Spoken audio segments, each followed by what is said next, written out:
करोड़पति लड़का बना सब्जी वाला। पहुंचा होने वाली पत्नी के घर सच्चाई जानकर सब रो पड़े। दोस्तों, ये सच्ची कहानी दिल्ली की है, जहां रहता था अर्जुन मल्होत्रा। दिल्ली के साउथ एक्सटेंशन इलाके में उसका नाम किसी पहचान का मोहताज नहीं था। लोग अक्सर गर्व से कहते थे, अर्जुन मल्होत्रा, अरे वही लड़का ना जिसने 30 साल की उम्र में ही करोड़ों की कंपनी खड़ी कर दी। उसकी मेहनत, उसका आत्मविश्वास और उसकी सफलता जैसे शहर की हवा में घुली हुई थी। साउथ एक्सटेंशन की चौड़ी सड़कों पर जब उसकी काली चमचमाती गाड़ी गुजरती तो लोग एक नजर मुड़कर जरूर देखते। आलीशान बंगला, गैराज में खड़ी महंगी गाड़ियां, बड़े बड़े कॉन्ट्रैक्ट्स, मीटिंग्स, इंटरव्यू, सब कुछ था उसके पास। सूट बूट में सजा अर्जुन हर किसी की नजरों में एक परफेक्ट इंसान था। एक ऐसा युवक जिसने कम उम्र में ही आसमान छू लिया था। लेकिन अगर कोई उसके दिल के अंदर झांक कर देखता तो उसे वहां चमकती हुई रोशनी नहीं, बल्कि सालों की तपस्या, त्याग और अधूरी नींदों की परछाइयां दिखाई देती। ये दौलत उसे विरासत में नहीं मिली थी, उसने इसे अपने खून सीने से सींचा था।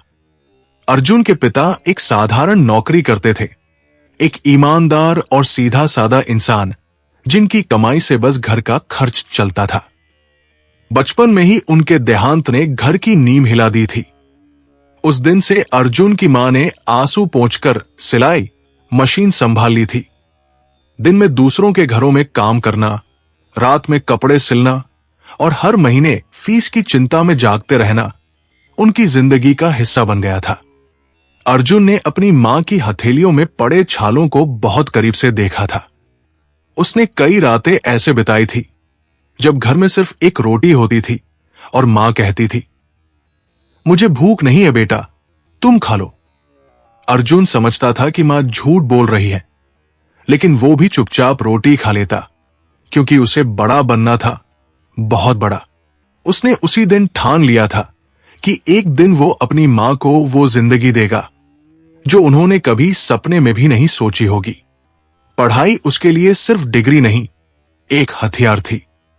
कॉलेज के दिनों में उसने पार्ट टाइम काम किया, छोटी छोटी स्टार्टअप्स पर काम किया, रिजेक्शन झेले, लोगों की हंसी सुनी, लेकिन हर ठोकर ने उसे और मजबूत बनाया। सालों की मेहनत, रातों की नींद और अपनी जवानी कुर्बान करके अर्जुन ने वो मुकाम हासिल किया जहां लोग तालियां बजाते थे, इंटरव्यू लेते थे और उसे प्रेरणा मानते थे। जब उसने पहली बार अपनी मां को उस बड़े से बंगले की चाबी दी थी तो मां की आंखों में जो चमक थी वही उसकी असली कमाई थी। अब उसकी जिंदगी में एक और खुशखबरी आई थी। उसकी सगाई तय हो चुकी थी अनन्या शर्मा से। अनन्या एक संस्कारी, पढ़ी लिखी और बेहद सुलझी हुई लड़की थी, जिसकी मुस्कान में सादगी थी और बातों में समझदारी। दोनों की मुलाकात एक कॉमन फ्रेंड के जरिए हुई थी। पहली मुलाकात में ही अर्जुन को लगा था कि ये लड़की बाकी सबसे अलग है। अनन्या को अर्जुन की दौलत से ज्यादा उसका संघर्ष और उसकी मां के लिए सम्मान छू गया था। धीरे धीरे बातचीत बढ़ी, मुलाकातें हुई और दोनों एक दूसरे की दुनिया का हिस्सा बन गए। अर्जुन, जो कभी अपने सपनों में किसी को शामिल नहीं करता था, अब हर योजना में अनन्या का नाम जोड़ने लगा था। वो अक्सर मुस्कुराकर कहता, मैंने सब कुछ कमाया है, लेकिन असली खुशी तो तुम हो। अनन्या के घर वाले भी इस रिश्ते से खुश थे। आखिर अर्जुन करोड़पति था, नामी बिजनेसमैन था, समाज में उसकी इज्जत थी। शादी की तारीख तय हो चुकी थी, कार्ड छपने वाले थे, घर में तैयारियों की हलचल थी। अर्जुन की मां हर रोज भगवान के सामने दिया जलाकर शुक्रिया अदा करती थी कि उनके बेटे को अब पूरा सुख मिलने वाला है। लेकिन कहते हैं ना, किस्मत जब पलटती है तो सबसे पहले इंसान की मुस्कान छीनती है। एक दिन अचानक अर्जुन के ऑफिस में इनकम टैक्स और पुलिस की टीम पहुंच गई। सब कुछ इतनी तेजी से हुआ कि किसी को संभलने का मौका ही नहीं मिला। फाइलें, कंप्यूटर, अकाउंट सब जब्त कर लिए गए।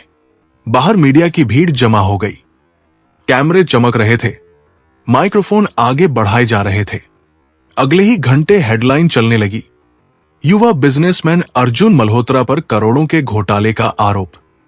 अर्जुन स्तब्ध था। उसके कानों में शब्द गूंज रहे थे, लेकिन समझ कुछ नहीं आ रहा था। वो बार बार कहता, ये सब झूठ है, मैंने कुछ भी गलत नहीं किया। उसकी आवाज में सच्चाई थी, लेकिन उस शोर में उसकी आवाज दब गई। जिन लोगों के साथ उसने सालों काम किया था, जिन पर उसने भरोसा किया था, वही लोग अचानक बयान बदलने लगे। कागजों में ऐसे दस्तावेज सामने आए जिनसे साबित किया जा रहा था कि कंपनी में गड़बड़ी हुई है। अर्जुन को तब पता चला कि उसके अपने ही चाचा, जिन पर उसने आंख बंद करके भरोसा किया था, कंपनी के खातों में गड़बड़ी कर रहे थे और सारा इल्जाम अर्जुन के सिर मढ़ दिया गया था। बैंक अकाउंट फ्रीज हो गए, कंपनी सील कर दी गई, पासपोर्ट जब्त कर लिया गया। हर दिन नए सवाल, नए आरोप और नई खबरें। मीडिया उसे चोर, धोखेबाज और फ्रॉड साबित करने में जुटी थी। जो दोस्त कल तक उसके साथ पार्टियों में जश्न मनाते थे, आज उसके कॉल का जवाब देना भी जरूरी नहीं समझ रहे थे। समाज की नजरें बदल चुकी थी। लोग फुसफुसाकर बातें करते, उंगलियां उठाते। सबसे बड़ा झटका तब लगा जब अनन्या के पिता उससे मिलने आए। उनके चेहरे पर गुस्सा नहीं था, लेकिन एक ठंडी औपचारिकता थी। उन्होंने सीधे शब्दों में कहा, अर्जुन, हालात बदल गए हैं, हमें अपनी बेटी का भविष्य देखना है, ये शादी अब नहीं हो सकती। ये शब्द अर्जुन के सीने में किसी तीर की तरह धंस गए। अनन्या रोई, चिल्लाई, अपने पिता से बहस की। वो अर्जुन के साथ खड़ी होना चाहती थी। उसकी आंखों में भरोसा था, लेकिन परिवार, समाज और बदनामी का डर उसके पैरों में बेड़िया बन गया। आखिरकार वो खामोश हो गई। अर्जुन ने उसकी खामोशी में टूटते हुए सपनों की आवाज सुनी।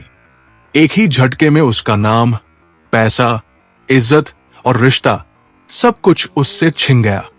उसकी मां इस सदमे को सह नहीं पाई। वो बीमार पड़ गई।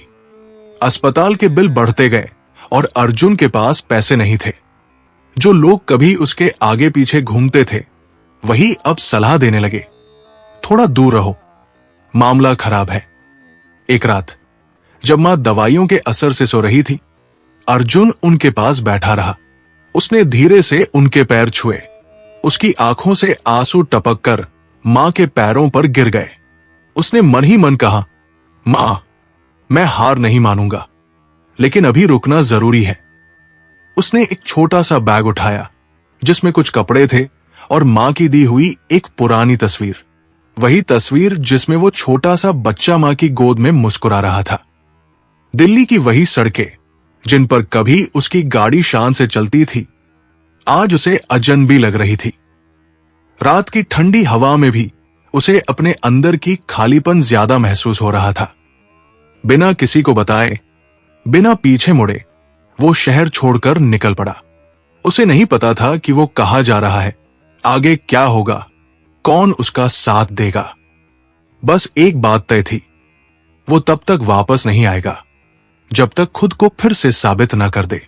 ट्रेन की खिड़की से बाहर भागते हुए अंधेरे को देखते हुए उसके मन में एक ही सवाल गूंज रहा था, क्या इंसान की कीमत सिर्फ पैसों से होती है? उसकी आंखें नम थी, दिल भारी था और पहली बार जिंदगी में उसे अपनी सफलता नहीं, अपनी तन्हाई का एहसास हो रहा था। वो करोड़पति था, लेकिन उस रात वो सबसे गरीब इंसान की तरह अकेला था। ट्रेन कई घंटों से दौड़ रही थी। खिड़की के बाहर बदलते शहर, खेत, स्टेशन, लेकिन अर्जुन की आंखों के सामने बस एक ही तस्वीर घूम रही थी, उसकी मां का चेहरा और अनन्या की नम आंखें। जिस लड़के ने कभी टिकट काउंटर पर लाइन में खड़े होना भी नहीं सीखा था, आज वही जनरल डिब्बे में भीड़ के बीच खड़ा था। जेब में कुछ गिने चुने पैसे, दिल में टूटा हुआ भरोसा और दिमाग में अनगिनत सवाल। ट्रेन एक छोटे से शहर में रुकी। अर्जुन को नहीं पता था कि वो कहाँ है, बस इतना जानता था कि दिल्ली से दूर आना जरूरी था। वो प्लेटफॉर्म पर उतरा। भूख से पेट में चूहे दौड़ रहे थे। आसपास चाय, समोसे, पकौड़े की खुशबू थी, लेकिन खरीदने की हिम्मत नहीं। उसने पानी पीकर खुद को संभाला और स्टेशन से बाहर निकल आया। पहली बार जिंदगी में अर्जुन को समझ आया कि बिना पहचान के रहना क्या होता है। ना कोई जानने वाला, ना कोई पूछने वाला। उसने कई दुकानों पर काम मांगा। कहीं कहा गया जरूरत नहीं है, कहीं शक की नजर से देखा गया। कुछ लोगों ने पहचान लिया, टीवी पर दिखाया गया वही चेहरा। फिर दरवाजे सीधे बंद। दिन ढलने लगा। शाम की ठंडक के साथ अर्जुन का हौसला भी ठंडा पड़ रहा था। तभी सड़क किनारे एक पुराना सा सब्जी का ठेला दिखा। ठेले के पीछे एक बूढ़ा आदमी बैठा था। सफेद दाढ़ी, झुकी हुई कमर, लेकिन आंखों में अजीब सी चमक। अर्जुन वहीं रुक गया। उसे नहीं पता क्यों, लेकिन दिल ने कहा यही रुक जाओ। बूढ़े ने अर्जुन को ऊपर से नीचे तक देखा और पूछा, कुछ लोगे? अर्जुन ने सिर हिलाया, नहीं, काम चाहिए। बूढ़ा मुस्कुराया, काम? सब्जी बेचनी आती है? अर्जुन ने सच कहा, नहीं, लेकिन सीख लूंगा। बूढ़े ने कुछ पल उसे देखा, फिर ठेले के नीचे से एक रोटी निकाली और उसकी तरफ बढ़ा दी। पहले खा ले बेटा, भूखे पेट कोई काम नहीं होता। वो रोटी अर्जुन के लिए किसी 5 सितारा होटल के खाने से कम नहीं थी। आंखें भर आई। उसने पहली बार किसी अजनबी से बिना शर्त मदद पाई थी। उसी रात अर्जुन ने ठेले के पास जमीन पर सोकर गुजारी। ठंड थी, लेकिन दिल में एक अजीब सी गर्माहट। अगली सुबह सूरज के साथ अर्जुन की नई जिंदगी शुरू हुई। सब्जी मंडी, शोर, गालियां, सौदेबाजी, सब कुछ नया था। अर्जुन ने सीखा कि आलू कैसे तौले जाते हैं, टमाटर कैसे सजाए जाते हैं, और सबसे ज्यादा लोगों की आंखों में देखना। यहां कोई उसे करोड़पति नहीं जानता था। यहां वो सिर्फ एक मजदूर था। पहले दिन ही किसी ग्राहक ने तौल कम होने का इल्जाम लगाया। किसी ने पैसे फेंक कर दिए। किसी ने कहा, अरे ठीक से खड़ा रहा। अर्जुन का आत्मसम्मान हर पल घायल हो रहा था, लेकिन वो चुप रहा। उसे याद था दिल्ली में कितने लोग उसके आगे पीछे घूमते थे। आज वही लोग अगर देख लेते तो शायद पहचान भी न पाते। दिन हफ्तों में बदल गए। अर्जुन अब ठेले पर अकेले बैठने लगा था। बूढ़ा आदमी उसे अपना सा मानने लगा था। उसने अर्जुन से कभी नाम नहीं पूछा। शायद वो भी समझ गया था कि कुछ सवालों के जवाब जख्म खोल देते हैं। इसी दौरान अर्जुन ने देखा गरीबी कैसी होती है। एक माँ रोज आधी सब्जी उधार ले जाती थी। एक बूढ़ा आदमी कांपते हाथों से सिक्के गिनता था। एक बीमार बच्चा मां की गोद में रोता था। अर्जुन का दिल पसीज जाता। कई बार वो पैसे वापस कर देता, कई बार सब्जी मुफ्त दे देता। ठेले का मुनाफा कम हो जाता, लेकिन अर्जुन का दिल हल्का हो जाता। रात को जब वो अकेला होता, तब दिल्ली की याद आती। अनन्या का चेहरा आंखों के सामने घूमता। वो सोचता, क्या वो खुश होगी? क्या उसने मुझे पूरी तरह भुला दिया होगा? लेकिन फिर खुद को रोक लेता। अभी मैं कुछ भी नहीं हूं, वो खुद से कहता। एक दिन बूढ़ा आदमी बीमार पड़ गया। ठेला चलाने की पूरी जिम्मेदारी अर्जुन पर आ गई। सुबह से शाम तक मेहनत, फिर भी वो बूढ़े को दवा दिलाने में लगा रहा। लोगों ने पहली बार अर्जुन को सम्मान से देखना शुरू किया। कोई कहता अच्छा लड़का है, कोई कहता दिल का साफ है। लेकिन किस्मत अभी भी परीक्षा ले रही थी। एक शाम कुछ गुंडे आए। ठेले से हफ्ता मांगा। अर्जुन ने मना किया। उन्होंने ठेला पलट दिया। सब्जियां सड़क पर बिखर गई। अर्जुन ने विरोध किया तो एक थप्पड़ पड़ा। उस थप्पड़ में सिर्फ दर्द नहीं था, बल्कि उसकी पुरानी जिंदगी का आखिरी घमंड भी टूट गया। वो रात उसने सब्जियों के बीच बैठकर रोते हुए गुजारी। पहली बार उसे लगा शायद मैं सच में हार गया हूं। लेकिन सुबह होते ही उसने खुद को संभाला। सड़क साफ की, सब्जियां फिर से सजाई और काम पर लग गया। उसी दिन एक गरीब आदमी ने कहा, बेटा, भगवान तुझे बहुत आगे ले जाएगा। इधर दिल्ली में अनन्या की जिंदगी भी बदल रही थी। उसकी शादी की बातें फिर से शुरू हो गई थी।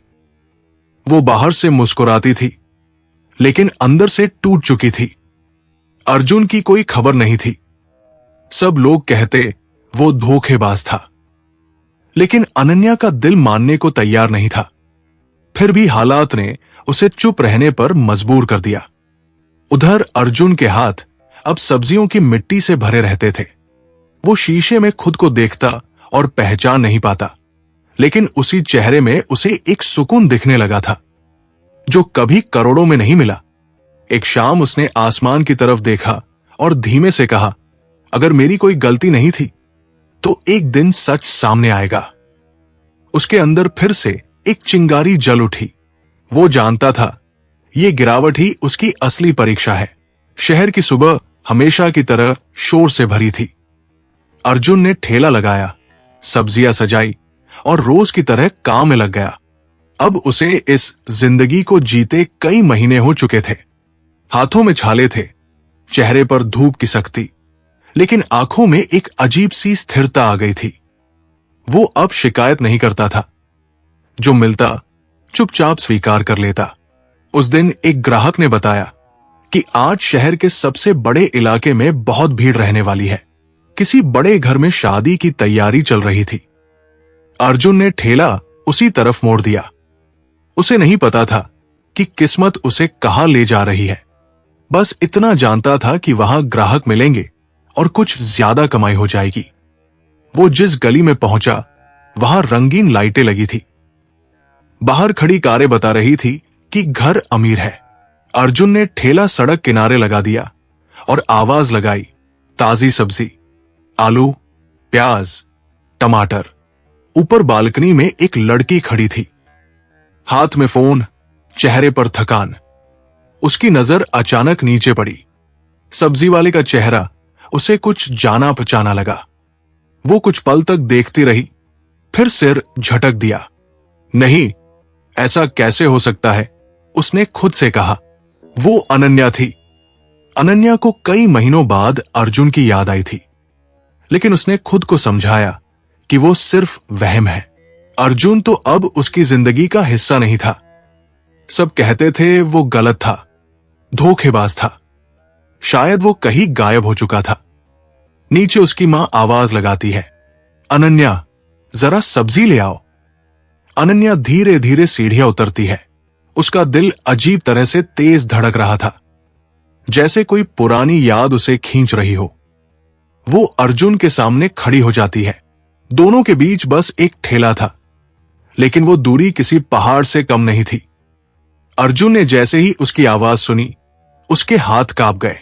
वो चेहरा, वो आंखें, वो आवाज, उसे सब याद आ गया। दिल जोर से धड़कने लगा। उसने तुरंत नजर झुका ली। आज वो दूल्हा नहीं था, आज वो सिर्फ सब्जी वाला था। अनन्या उसे गौर से देखती रही। चेहरे पर दाढ़ी थी, कपड़े साधारण थे, लेकिन आंखों में वही पुरानी गहराई थी। भैया, आधा किलो आलू और टमाटर देना, उसने कहा। अर्जुन ने बिना कुछ बोले सब्जी तौलनी शुरू कर दी। उसके हाथ कांप रहे थे, तराजू हिल रहा था। वो खुद को संभालने की कोशिश कर रहा था। अनन्या ने धीरे से पूछा, आपका नाम क्या है? अर्जुन ने पल भर रुककर कहा, नाम से क्या फर्क पड़ता है मैडम, सब्जी सही मिलनी चाहिए बस। अनन्या को अजीब सा लगा। ये जवाब उसे कहीं अंदर तक चुभ गया। उसने पैसे बढ़ाए। अर्जुन ने पैसे लेते समय उसकी उंगलियां छू ली। दोनों सिहर गए। उसी वक्त घर के अंदर से आवाज आई, अनन्या, जल्दी आओ। एक लंबा सा आदमी बाहर आया, सूट पहना हुआ, आत्मविश्वास से भरा। वही होने वाला दूल्हा, आईएएस अफसर। उसकी नजर अर्जुन पर पड़ी। उसने ऊपर से नीचे तक देखा और तंज कसते हुए कहा, आजकल सब्जी वाले भी बड़े अजीब होते हैं, ठीक से खड़े होना सीखो। अनन्या कुछ बोलना चाहती थी, लेकिन शब्द गले में अटक गए। अर्जुन ने सिर झुका लिया। वो कुछ कह सकता था, लेकिन उसने चुप रहना चुना। दूल्हे ने अनन्या का हाथ पकड़ा और अंदर ले जाने लगा। जाते जाते उसने सब्जी की थैली अर्जुन की तरफ फेंक दी। बाकी पैसे रख लो। वो पैसे अर्जुन के पैरों के पास गिरे। आसपास खड़े लोग हंस पड़े। अर्जुन ने पैसे उठाए, धूल झाड़ी और ठेले में रख दिए। उसकी आंखें नम थी, लेकिन उसने किसी को देखने नहीं दिया। अनन्या अंदर जाकर भी शांत नहीं रह पाई। उसका मन बार बार उसी चेहरे की तरफ लौट रहा था। अगर वो अर्जुन होता तो? नहीं, ये नाम अब सोचना भी गलत है, उसने खुद से कहा। शाम ढलने लगी। अर्जुन ठेला समेटने लगा। तभी अनन्या की मां बाहर आई। भैया, जरा धनिया देना, उसने कहा। अर्जुन ने धनिया दिया। मां ने ध्यान से उसे देखा। कहीं देखा है तुम्हें? तुम बाहर के लगते हो। अर्जुन ने बस मुस्कुरा दिया। जी, बाहर से ही हूं। मां के दिल में अजीब सा दर्द उठा, लेकिन वो समझ नहीं पाई। अर्जुन ने ठेला आगे बढ़ा दिया। रात को अनन्या अपने कमरे में बैठी थी। उसे नींद नहीं आ रही थी। वो बार बार बालकनी में जाकर नीचे देखती, लेकिन ठेला जा चुका था। दिल में एक खालीपन था। अर्जुन उस रात देर तक सड़क पर भटकता रहा। जिस घर में उसने कभी सपने देखे थे, उसी घर के बाहर आज उसे बेइज्जत किया गया था। उसने आसमान की तरफ देखा और मन ही मन कहा, शायद यही मेरी सजा है। लेकिन अंदर कहीं एक उम्मीद भी थी। अनन्या की आंखों में उसने वो नफरत नहीं देखी थी, सिर्फ उलझन थी। उसे नहीं पता था कि ये मुलाकात एक तूफान की शुरुआत थी। एक ऐसा तूफान जो अगले दिन सब कुछ बदल देने वाला था। नाम, रिश्ते और सच्चाई। क्योंकि कभी कभी जिंदगी इंसान को सबसे नीचे गिराकर ही उसे उसके असली मुकाम तक पहुंचाती है। रात भर अनन्या सो नहीं पाई। बार बार उसकी आंखों के सामने वही चेहरा घूमता रहा। सब्जी वाला, झुकी नजरें, कांपते हाथ और वही पुरानी आंखें जिनमें कभी उसने अपने सपनों का घर देखा था। उसने खुद को समझाने की बहुत कोशिश की कि यह सिर्फ भ्रम है, लेकिन दिल मानने को तैयार नहीं था। सुबह होते ही घर में शादी की चहल पहल शुरू हो गई। मेहमान आने वाले थे। हलवाई, डेकोरेटर, सब व्यस्त थे। पर अनन्या का मन कहीं और अटका हुआ था। उसी सुबह दिल्ली से एक खबर आई। अनन्या के पिता के फोन की घंटी बजी। दूसरी तरफ वकील था। आवाज में जल्दबाजी थी। उसने बताया कि जिस केस में अर्जुन मल्होत्रा फंसा था, वो पूरी तरह झूठा निकला है। असली गुनहगार कंपनी का अंदरूनी आदमी, वही चाचा और कुछ मैनेजर सबूतों के साथ पकड़े गए हैं। मीडिया को दस्तावेज मिल चुके हैं। बैंक अकाउंट अनफ्रीज हो रहे हैं। कंपनी अर्जुन के नाम वापस जाने वाली है। फोन हाथ से छूटते छूटते बचा। अनन्या के पिता के चेहरे का रंग उड़ गया। उन्हें अचानक कल का सब्जी वाला याद आया। वही आंखें, वही चेहरा। दिल जोर से धड़क उठा।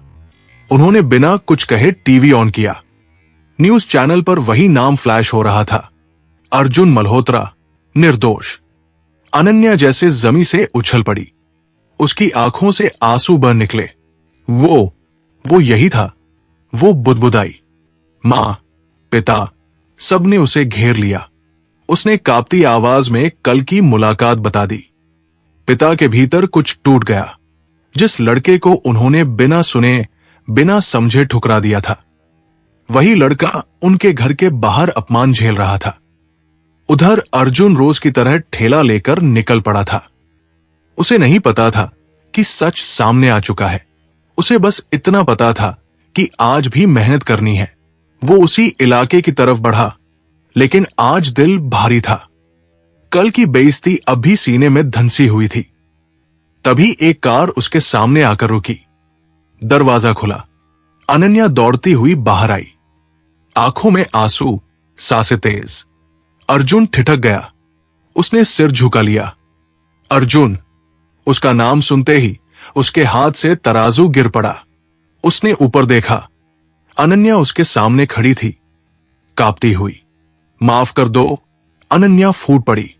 मैं पहचान नहीं पाई, या शायद पहचान कर भी डर गई थी। अर्जुन कुछ नहीं बोला। उसके गले में शब्द अटक गए थे। तभी अनन्या के माता पिता भी उतर आए। पिता की आंखें भरी हुई थी।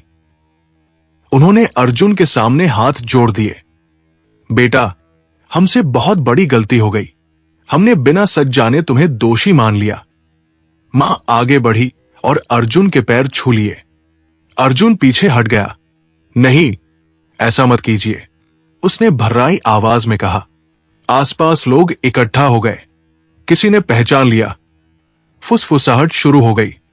उसी वक्त अनन्या का होने वाला दूल्हा भी बाहर आ गया। माहौल देखकर वो समझ गया कि मामला बदल चुका है। उसने ठंडी नजर से देखा और चुपचाप पीछे हट गया। थोड़ी देर बाद वो कार में बैठकर चला गया, बिना हंगामे के, बिना सवाल के। अनन्या ने अर्जुन का हाथ थाम लिया। सच सबके सामने आ गया है। तुम्हारी कंपनी वापस मिल रही है। सब कुछ ठीक हो सकता है, उसने उम्मीद से कहा। अर्जुन ने धीरे से अपना हाथ छुड़ा लिया। सब कुछ? उसने हल्की मुस्कान के साथ पूछा। कुछ चीजें वापस नहीं आती अनन्या, जैसे वो रातें, वो अपमान, वो अकेलापन। अनन्या रो पड़ी। लेकिन प्यार तो वापस आ सकता है ना? अर्जुन चुप रहा। उसने अपने हाथों को देखा, मिट्टी से सने हुए, छालों से भरे। इन हाथों ने अब बहुत कुछ सीख लिया है, उसने कहा। मैं करोड़पति था, तब भी लोग साथ थे। सब्जी वाला बना, तब असली चेहरे दिखे। मैं दौलत वापस पा सकता हूं, लेकिन इंसानियत खोना नहीं चाहता। पिता ने भारी आवाज में कहा, बेटा, जो सजा तुम्हें मिली वो हमारे लिए भी सबक है। अगर तुम चाहो तो आज ही शादी। अर्जुन ने सिर हिलाया। नहीं अंकल, शादी होगी, लेकिन दिखावे के लिए नहीं, और अभी नहीं। कुछ दिनों बाद कोर्ट से आधिकारिक आदेश आया। अर्जुन पूरी तरह निर्दोष साबित हुआ। मीडिया वही चैनल जो कभी उसे चोर कह रहे थे, आज माफी मांग रहे थे। कंपनी वापस मिल गई। लोग फिर से संपर्क करने लगे। लेकिन अर्जुन ने जल्दबाजी नहीं की। शादी सादगी से हुई, बिना भीड़, बिना शोर। अर्जुन ने सूट नहीं पहना, अनन्या ने भारी गहने नहीं। दोनों ने वादा किया कि वो एक दूसरे को हालात से नहीं, इंसान से प्यार करेंगे। सबसे हैरान करने वाली बात यह थी कि शादी के बाद भी अर्जुन ने कुछ समय तक ठेला लगाना नहीं छोड़ा। लोग पूछते, अब क्यों? वो बस इतना कहता, ताकि मैं कभी भूल न जाऊं कि इंसान की असली कीमत क्या होती है। एक दिन वही बूढ़ा सब्जी वाला, जिसने उसे पहली रोटी दी थी, अर्जुन के नए ऑफिस के बाहर आया। अर्जुन दौड़कर उसके पास गया और गले लगा लिया। अगर उस दिन आप न होते, बूढ़ा मुस्कुरा दिया। अगर उस दिन तू इंसान न होता, तो मैं भी न होता। कहानी यही खत्म नहीं होती दोस्तों, क्योंकि ऐसी कहानियां सिर्फ सुनने के लिए नहीं होती, सोचने के लिए होती है। ये कहानी हमें सिखाती है कि पैसा, पद और नाम इंसान को बड़ा नहीं बनाते, मुसीबत में उसका व्यवहार बनाता है। जो इंसान गिरकर भी दूसरों का हाथ थाम ले, वही असली अमीर होता है। अब जरा खुद से पूछिए, अगर आज आपके सामने कोई गिरा हुआ इंसान खड़ा हो, तो क्या आप उसे मौका देंगे या जज करेंगे? अगर अर्जुन आपकी जगह होता, तो क्या आप भी वही करते जो उसके साथ किया गया? अगर ये कहानी आपके दिल को छू गई हो, तो इसे आगे शेयर कीजिए, ताकि कोई और इंसान सिर्फ हालात की वजह से अकेला न पड़ जाए। दोस्तों, ये थी हमारी आज की कहानी। आप सभी को कैसी लगी, कमेंट बॉक्स के माध्यम से हमें जरूर बताएं। दोस्तों, साथ ही हमारे चैनल को सब्सक्राइब करना न भूलें। दोस्तों, मिलते हैं ऐसी ही दिल को छू लेने वाली कहानी के साथ। तब तक के लिए आप सभी का तहे दिल से धन्यवाद। जय हिंद।